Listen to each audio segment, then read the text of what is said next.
Hey traders, this is Ron Haight at Market Tamer. Happy Tuesday. Hope you had a great day. As always, nothing in this presentation shall constitute a recommendation to buy or sell any security.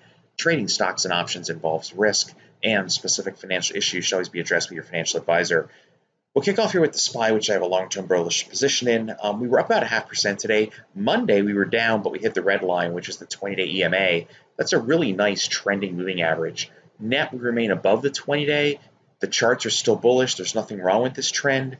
You know, I did talk to you guys previously about the Russell and the NASDAQ.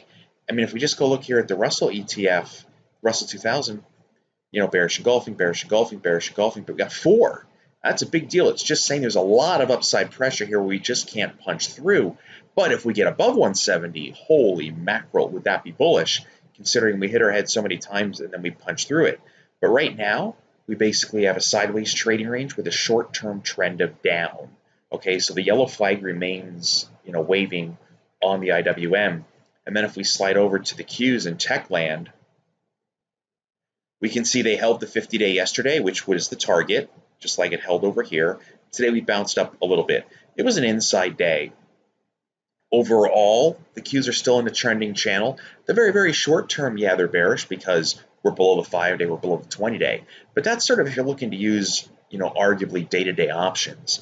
Even if I was using weekly options here, the fact that we're at a support level, which was indicated back in, you know, June and early July, I don't want to go too bearish here. We've come down, we've hit the 50-day. If we bounce back up, we go short-term bullish. We break the 50-day, maybe then I'm thinking weekly bearish.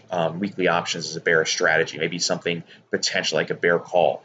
But don't get like confused by, hey, we're below the 5 and the 20, so that must mean we're bearish. Technically, yeah, but there's huge asterisks. You're at the 50-day, that's support. So yeah, we're getting a little pressure here to the downside, and if we break it, then we can go down here. So I hope that's helpful in trying to qualify some of that. Now, how about Apple? Apple closed the day pretty much flat. It finished up 38 cents. 190 was essentially where it closed. Right now, Apple's trading around 197, so it's up a whopping $7. However, if you drop or move the decimal point one spot to the left, that's like saying a $19 stock is up 70 cents. All this, it's just not that much of a move. So we're very curious to see how Apple performs tomorrow. We are right now trading at new all-time highs, but with tech looking heavy at Amazon and Netflix and others, if Apple sells off, we could actually have a little bit more of a pullback maybe in tech land. All right, moving on here to Chipotle. There is an island reversal in play. However, this one also gets a big old asterisk. We had the gap up on earnings. Now we have the gap down. You might have some folks out there saying, holy mackerel, is that a massive reversal pattern?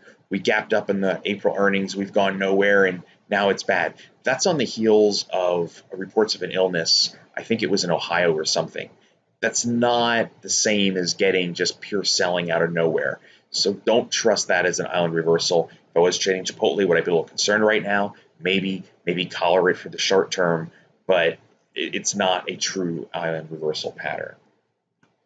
CGNX. This thing had a 19+% pop today, and there's massive upside targets. The 200-day is here, but we were flirting with it. The real target's up at 70 and up around 73. We're talking 18 to 20 some dollars higher. I would probably consider a 20-day EMA as a trailing stop right now, but I'd rather see one more day close higher. If that happens, we get a follow-through day, another close higher, then I'd feel better about maybe considering this as a bullish trade.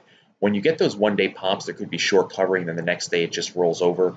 So it's like that great quote, trust but verify. And I think a second positive close to the upside in a row would make me feel a whole lot better. Shop got chopped. I mean, holy moly, this thing was down 6 2/3%. It's already down 2 previous days, double digits. Lost over $10 here, another $10 here. Target's the 200-day. But here's the thing. If I go back to, let's say, a 5-year chart, and I make this a daily chart, there we go. I'd have to go back to 2016 as the last time it was below the 200-day. So that's an institutional moving average. The return since then has been amazing, but you also now have a potential of a double top, and now the stock moving down. So if I was trading Shopify, I'd want alerts at 130 because a close below there is bad news for this stock. So keep an eye on that. And as the last thing, I wanted to say thanks to the kind comments about the videos. I do appreciate it. I do enjoy doing them. I hope you find them helpful. And if you ever have any topics you might want to consider me covering, you can always make a post or just send us an email at cs@markettamer.com. And if it applies to how I trade or how I like to teach, I'm happy to share my thoughts on that with you guys too. So it is the summer. I still expect it to be slow. I'm sure we could have some big down days, but the market doesn't resume its seasonally bullish period until really into late of October and then in November. Between now and then, there's a lot of net going nowhere fast, which is why I try to highlight some of these individual stocks that we can maybe consider watching for big pops or up to the upside or pops to the downside. So again, have a great day, folks, and I'll see you next time.